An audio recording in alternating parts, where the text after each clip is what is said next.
Alright, welcome everyone, we're Semblance of Sanity, I'm Caleb. I'm Jacob. And we're here for Mushoku Tensei, Season 1, Episode 9. Oh my god. Oh my god. Holy shit.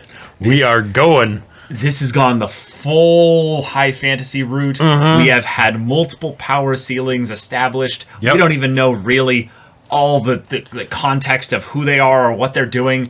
Or what that blast was. What that blast was. My money's on that it's some kind of like transportation conjuration or something. Like they're not actually dead, you know. What if it's also just another stage in a giga-sized spell and it's just smiting the earth, right? With prepping it for a big the next rune ritual thing that's just gonna stay there forever, you know? Yep. Like this is the stuff where all the world building that they've done thus far and all the very casual, relaxed pacing might just get cranked up now because we're about to go into overdrive. All that wonderful slice of life stuff might not have a place in this show anymore. And I love that for as talented as Rudy is as a mage and all of that stuff, right? Very much has that overpowered protagonist vibe, right? Because the whole world is so ridiculously overpowered. It's like, it doesn't matter. You might be able to play in the game sort of a little bit, maybe if you're very careful, but with you're nobody. With some prep time, you know. But no, just some lightning paladin showed up and was just like, I'm gonna kill y'all because you're in the wrong place at the wrong time. Yeah, literally that being the only reason. And then Ghislaine's like, oh shit, fuck, shit. Here's my credentials. Yeah, you know? Yeah. Please take me as my word for it. Like, I'm legit, so therefore they must be legit. And he's like, oh, well, if you had the audacity to lie about being a sword king who served a sword god, then we'll have problems later because paladin probably where he's like you lied to me. If you're lying, you will be judged, but you're not by me, by Perugius. But you're low enough of a priority right now that I don't need to see to it. I have bigger fish to fry. Cool. Yeah. All right. Move along. Okay. I love because this feels so D&D for me. I love when the DM basically is just like, you know why this world allows you to go up to level 20? Because enemies and threats and things like that exist. Right. And they're normal. They're not like every day. Common. Right. They're not common. But they are out there. They are established and people know about them and they are not like some whoa, like this should never happen kind of thing. It's like no, of course. Right. Yeah, of course. Yeah. Where does the story even go from here? Because it continues the turning point. I feel like, Rudy's not prepared for this. I feel like it establishes whatever the new status quo is for the world, and then we'll have a bit of descending back into normalcy as they figure out, like, okay, do we have to deal with a rising, monster threat? Right, maybe Ghislaine goes off to fight, and then it's like, okay, we're here now. Rudy, can you also be sort of like helping to protect the family? Sure. You know, because Rudy's obviously not capable of going anywhere near those kinds of threats. No. So, yeah. But all right, y'all, without further ado, let's get into this. Oh, shit. Oh, God. It's a result of the spell, maybe? Is it like his inner world, maybe? He's dead? No way. Did the three of them actually just die? Whoa. God?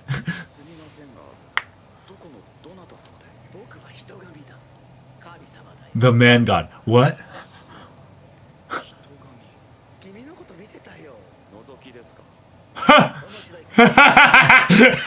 Okay.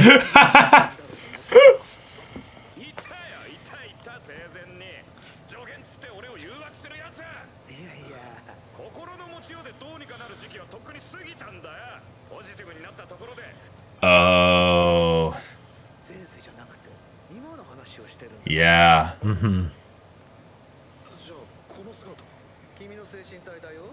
Oh.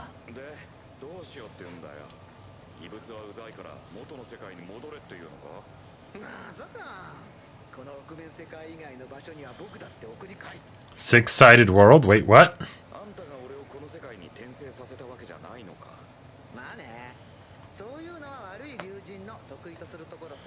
Oh my god. Okay. There's so much work.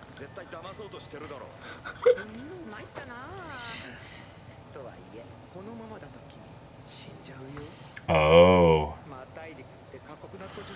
Oh, he's looking to the future. Okay.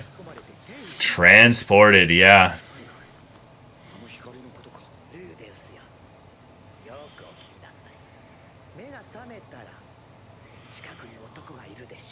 Okay.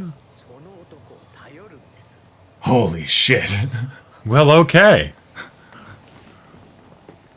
Beautiful You sky. will know you're Yeah. reborn tonight. It's real fitting with this show. Mm-hmm. Probably hunting some food. Oh. Hey. Hello there. Nope. No. Green hair and the red gem. Yep. Uh-huh. Said to rely on him and help him. Yep. Uh-huh. Shit.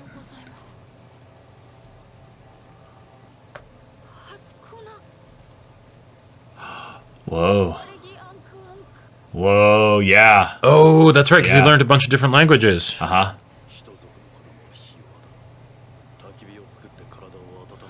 With his wand here.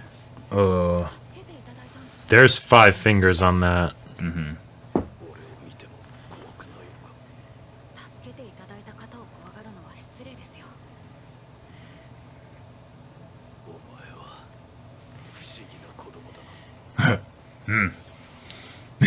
I get that.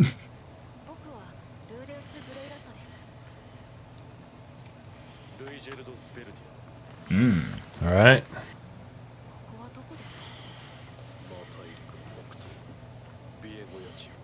Shit. Okay. Yeah, Yep. you might not see like anyone familiar for a long time. Oh, yeah. Damn. Really? Head pets. Oh shit. Reputation, okay. Yeah, yeah. Uh-huh.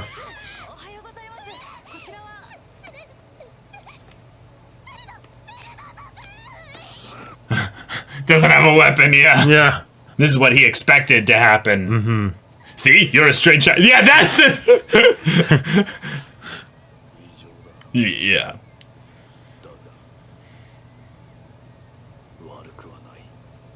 Ah, cool. Cool. Got it.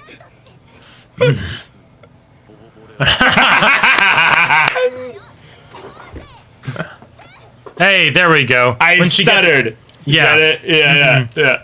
But when she gets angry, then all of a sudden, she's Yeah. not scared anymore. Mm-hmm. And back to her old self.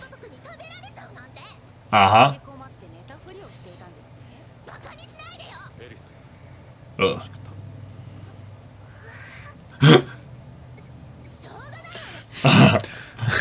Oh my god. Wow. I like Eris. Eris Yeah. is great.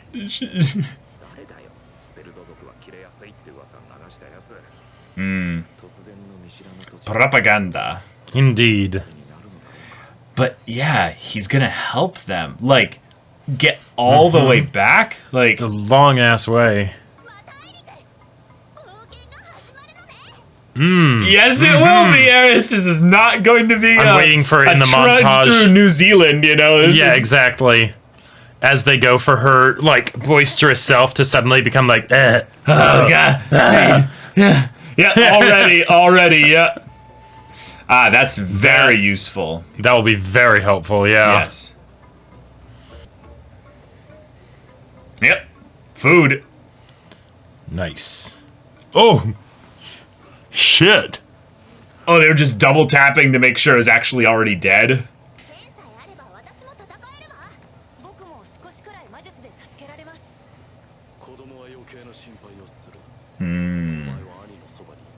Big brother.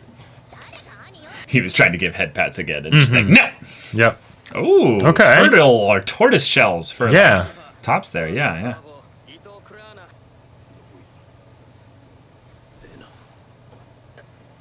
Whoa.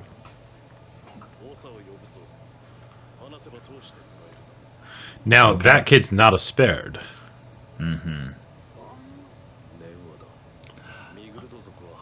Ah, cool. So this is... So he's a spared, and they're Megards, basically. So they have different unique abilities. It's like different types of tieflings. You know? Yeah. Yeah. Oh! Oh! Oh!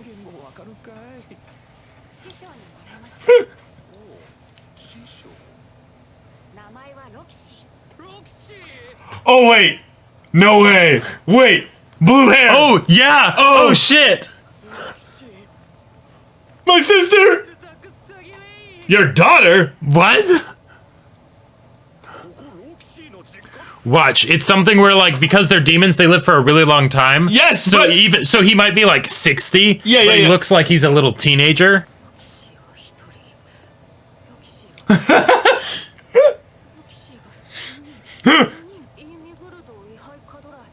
We're immortal. So I guess she wasn't actually 14 back then. Whoa!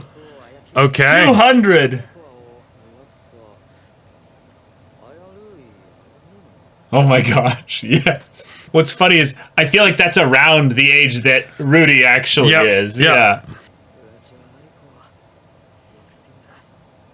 Dang, I love that they're maintaining this language difference. Ah, it's so cool. Yeah. Already calling him father-in-law. Yeah.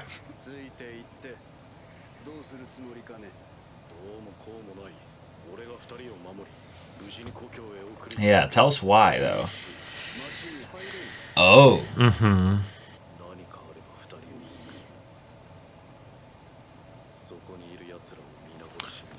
Oh. Okay. What?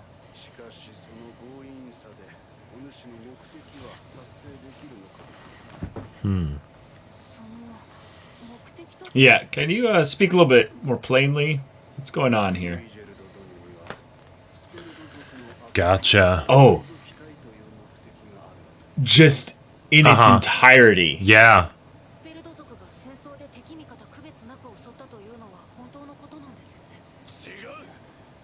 Oh.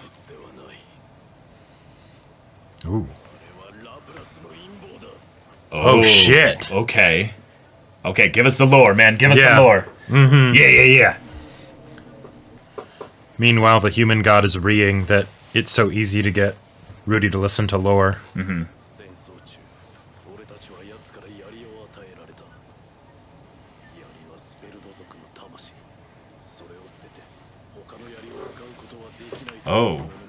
Oh shit. So he basically gave them war, like he introduced them to war, yeah.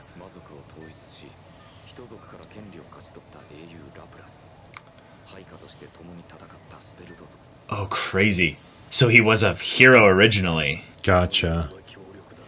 But they were also enchanted. Mm-hmm. They transformed them. Yeah, gave them the third eyes.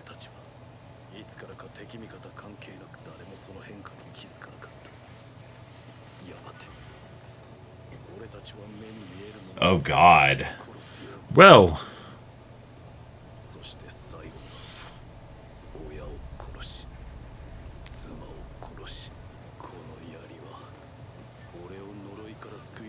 Jeez.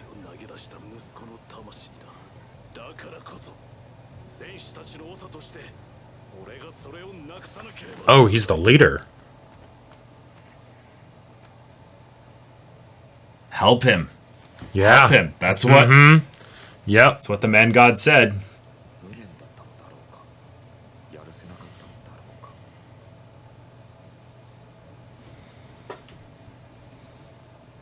Shit. Cool. Oh. Yeah. Mm-hmm. Okay.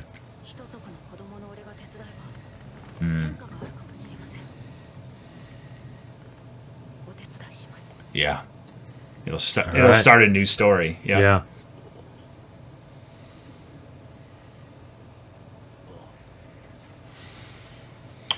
Okay. Whoa. Okay.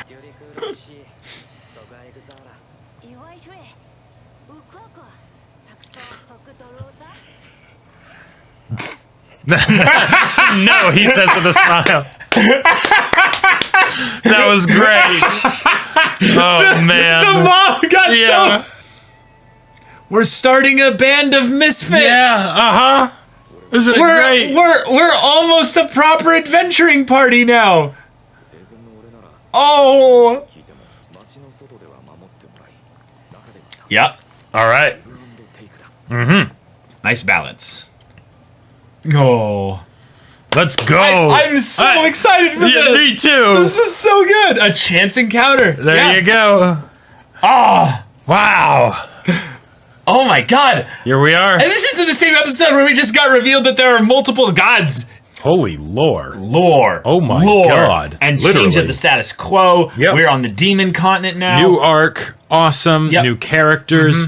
Sweet. We're probably also on the far side of the demon continent from the central continent if you go by the just general idea that, you know, northeast probably being something that the demon continent is, you know, the central continent's here, demon continent being anywhere here, it has a higher likelihood of being, you know, in northwest, northeast, or southeast than just being exactly southwest. Yeah. So we have a journey. We have do. a large journey. We have a large journey ahead of us. We have a clear direction and motivation for our main character, right? In that, okay, he's going to be helping his new friend Ruijerd.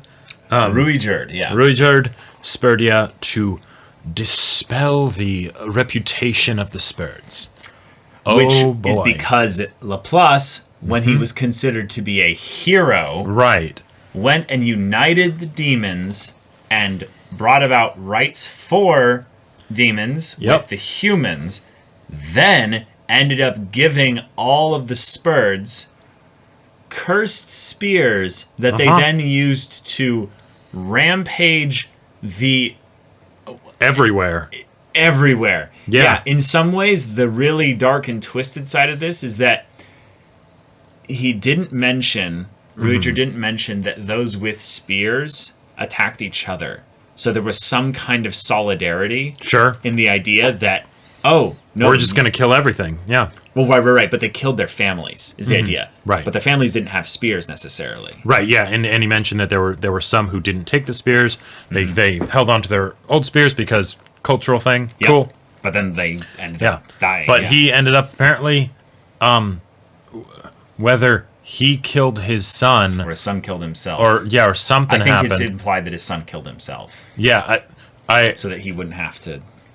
Yeah, maybe. Who knows, Yeah. right? But now we're in this situation where, okay, Rudy is going to try and help him. Yep. Awesome. He's in a situation, though, where they're going to be helping out each other. Right. The idea that because he's a Spurd, he can't go into any cities. Yep. Which is a cool limitation, because I'm seeing this a lot as like a D&D party, where we just had the DM be like, all right, your origin stories are done. You need to now start meeting the party because we actually have more people that want to play our campaign. So, Exactly. And Gilane's a bit too busted right now. Well, so Ghislaine was a DM NPC. Yeah, exactly. Ghislaine was a DM NPC, training them and stuff like that.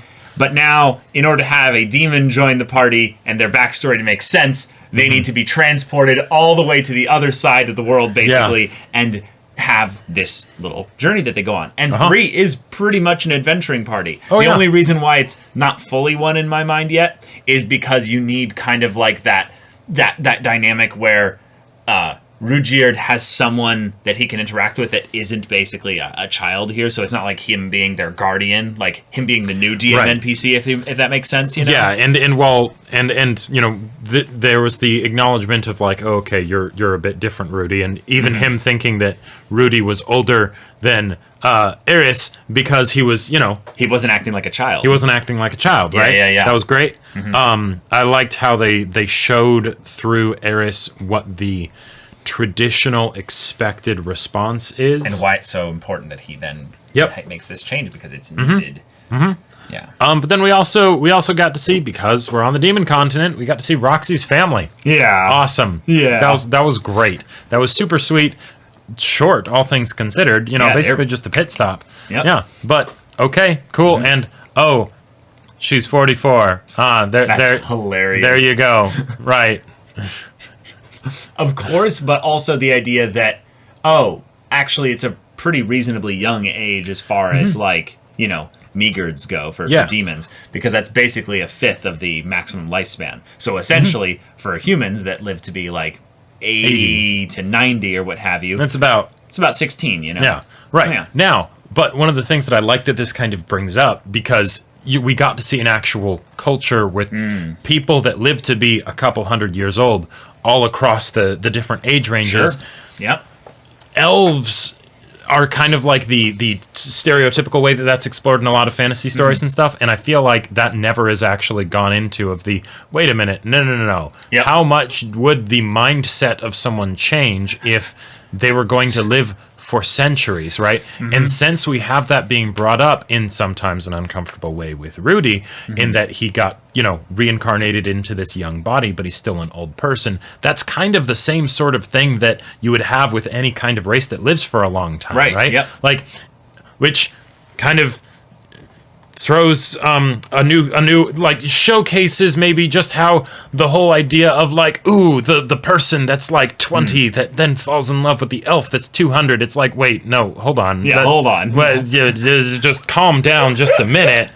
Maybe that's not the best idea.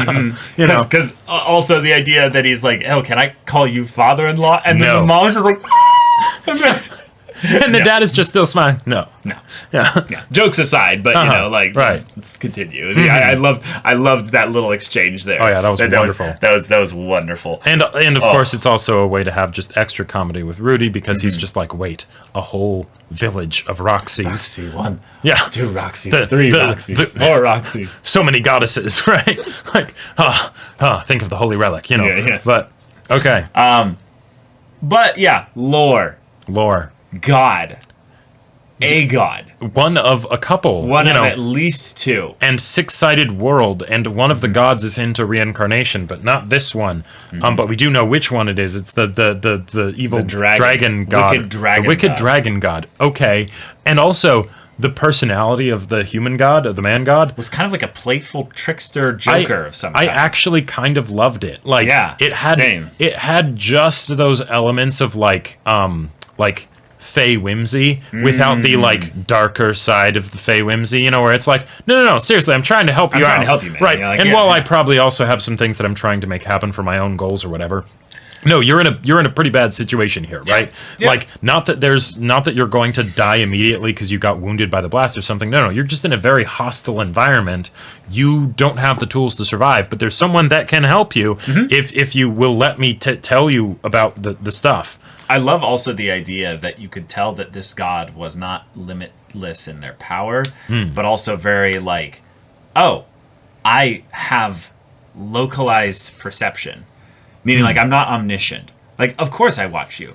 You're funny. Right. Like, you're different. You make things happen. What's kind of implied there a little bit is that this being might be aware of his previous life. Sure. But had no potential domain over the That's world a separate of Earth. world. Yeah. That might be another thing. Yep. Yeah. Yep. It's like, no. I'm just watching you here because once you were born, I was like, what the fuck? Right. And then goes to the wicked dragon god. Like, what the fuck did you do over here? And it's like, oh, don't look at me, Oh, just another, experiment, Yeah, whatever. You messing up the balance of this world again. But what's cool about this is the idea that we have a god. Yep. That spoke with our main character and basically just kind of gave him a little bit of a pep talk of like, hey, that past stuff, you can leave that behind if you want to. Yeah, the thing that's keeping you looking like that here is you. Like, the fact that they... Because they didn't just do that when he was talking with the god. There was also that moment at the fire, right? Yep. And I really love that they did that. And I am waiting for it to become a thing where that changes. Now, it'll be very interesting to see how they show that might change. Like, it doesn't have to, but if like he ends up talking to the god again and then all of a sudden, oh wait, the form I'm in, oh, it's not that old one. That definitely feels like something that will happen later. Yeah, but also, given the fact that he wasn't in any immediate danger of death, right? Like, it's not like he was about to die or something and the god was talking to him. That's kind of what I figured it would be originally. And then maybe, there's resurrection magic in this world or something, right? But no, the god just decided to talk to him. Yeah. Right, which is because of this dramatic event, the gods probably all had a meeting just now, you know? Hey, what's going on with that shit? Someone just cast some, like, almost divine level magic. Right, is someone planning on joining us? Like what's going on here? You know? Do we need to talk? Do you know anything? Are No. scheming some shit here. Yeah, are you wanting an extra ally or something, you know? Yeah. You know that there's a balance here. We Right, keep exactly. This chill. Now, that could be it. But I love the idea that we've now had multiple kind of steps, deviations also mentioned of things with regards to dragons. Like we have the dragon that one, caster guy spoke about. We have the armored dragon king. And now we have the dragon god. There's multiple kinds of aspects of this. And Laplace was considered to be the demon god. Right. So Laplace was also mentioned 400 years ago, before like the war, what have you, that he was just a hero. Yeah, so we have a pathway of heroes becoming gods. Yep, and not necessarily a good thing. Right, there is a possible like rite of ascension, like trial of the ages or whatever. Yep. Okay, cool. Yep. That's good to know that is actually a thing on the table, because a lot of the times in fantasy stories, if you're going to have gods be a thing, how do those gods come about? Especially if you're dealing with a pantheon, right? Sure. So okay. Yep. That's one explanation that we have now, and now we're just going on into whatever the rest of the story is. And the thing is that like I feel like this could almost end up being an entirely new show, because all the stuff that we had until now was very yes, I'm sure we'll get some good slice of life stuff still as they travel from like city to city and everything. But they're in a completely different environment, and they could be out of like traditional civilization that the two of them are familiar with for a long ass time. True. Yeah. But we got a party. We have a party. Okay. Yeah. And we've got some crazy things being hinted at, but okay. Let's have our meandering through the desert as we come from village to, or go from village to village, and then probably do the kind of stuff that an adventuring party has to do when they've got a grand destination in mind, but it's going to take them a while. They're going to do little jobs along the way. They're going to do little bits of adventuring. They're going to learn little bits about the world. This is basically like just a tabletop RPG little adventure now. I think this is probably one of my favorite things about the potential of the isekai genre, is that you actually spend time in the world. So much time, I feel like, in certain like isekai style things or what have you, is focused on basically just having the characters get thrown into this whole group of just mash of a whole bunch of characters. But because we don't actually show them going out through the world and living in it, we don't necessarily get opportunities to care about those characters as much, in the same ways we don't get opportunities to really learn about the world, because if you have a fantasy world, it should be interesting, right? Yep. We should want to learn about it because it's fantastical. Yeah. So, I'm glad that we have so few characters that get their individual focus when Rudy is going around, or Rudeus is going around, doing his little adventure here. Yeah, and I want to say that I think the world building that they did in the beginning of this show has really laid a foundation and a groundwork that helps them here, because so if you've watched some of our other videos, you might have heard me talk about this a bit, but there's this notion that with world building you can go like broad and shallow generally, or like narrow and deep, right? Yeah. And broad and shallow is a lot easier when you're wanting to like keep the action going, right? Yeah. But narrow and deep, it's you slow down, right? You spend time at a house with them, going through life, going to the market, things like that, right?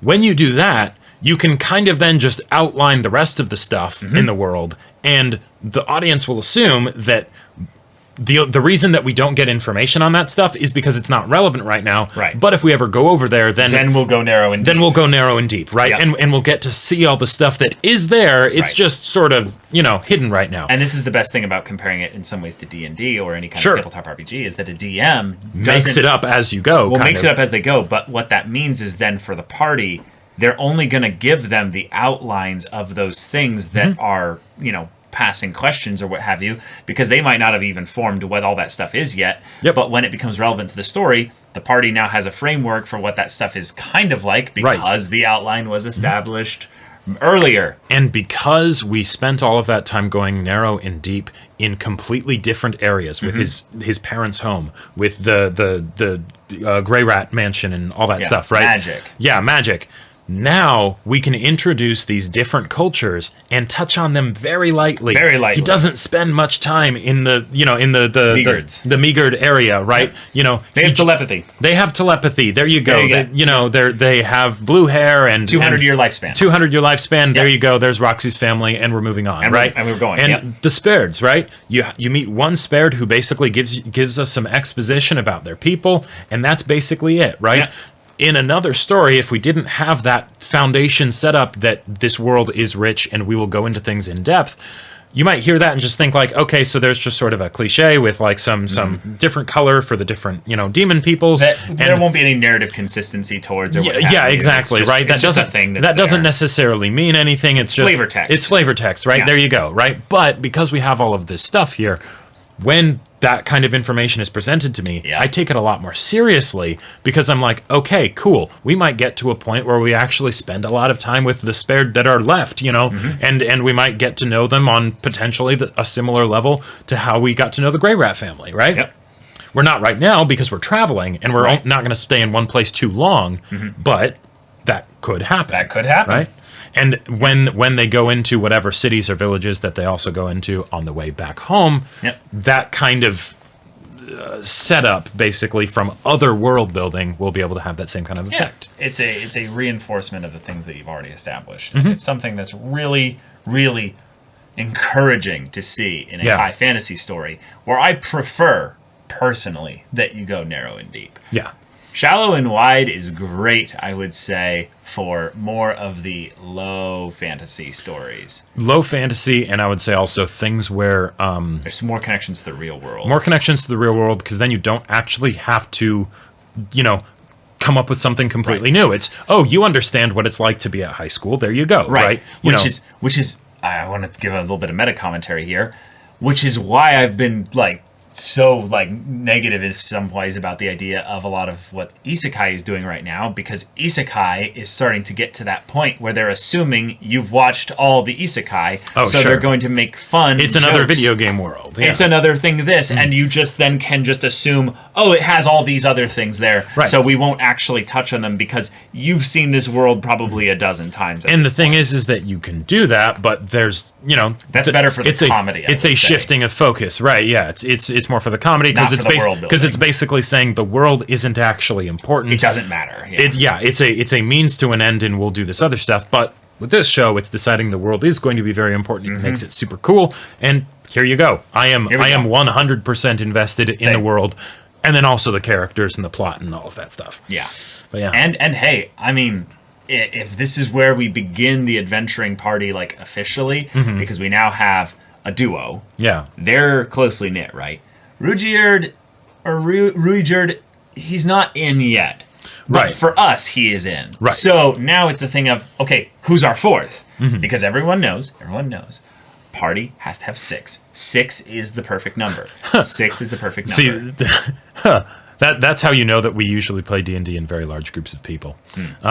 Yeah. I mean, 4 is the other number, which is why I don't consider them a party yet. They might be just a duo being escorted by a DM NPC. Right. It's like the high school where you have to start a club, and it's like, okay, how many people do you need for the club? But I want 6. I would love to have 6. There are a lot of characters. Roxy, eventually. Right. There are a lot of characters that could be reintroduced and join up with the party again. But for the sake of, say, Ruijerd's introduction, I'm really glad that it's just him, Rudy, and Eris, because for now, those two don't need to be developed anymore right now. They've been developed plenty as is, so we can just introduce him, get to know him. Awesome, cool. And I want to say that the whole narrow deep thing does definitely come at a cost. While it's something that it made me very invested in this show's world building, right?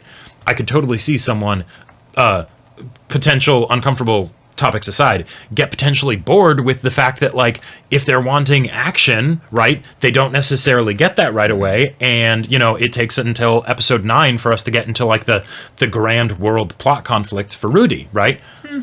I mean, personally, I have absolutely loved it up until this point, but it's. I think they got plenty of action. Yeah, just throughout earlier here. Yeah. If anything, it's more the thing of where they actually established Rudy as a character Very strong. very strongly. And now that Eris is effectively the main number 2 character that's in the group or what have you, Eris also got her own arc with plenty of time to understand her character as well. So now that those other characters are just out there in the world living their own lives because this world is living and breathing and all that, Exactly. I have to know, well, how did they respond to this whole madness and situation? Yeah. Like, And how are they going to respond with the amount of time that it takes for Rudy and Eris to get back home? Like they'll probably assume that the worst happened somehow, you know? Like, I don't know. who knows? Yeah. But yeah, y'all, thank you so much for watching this episode's reaction and discussion. If you want to see the next episode's reaction and discussion right now, though, go check out the link in the description below for our Patreon. You can get an early access there. You can watch full-length timer reactions there, and all this comes with Discord access, so you can chat with us in the community there about this show, about anime in general, and also be sure to check out our Twitch channel. We stream every weekday. The info's in the description. Yeah, so if any of that interests you, we'll see you there. But until then, we're Semblance of Sanity. I'm Caleb. I'm Jacob. And we'll see you all Next time.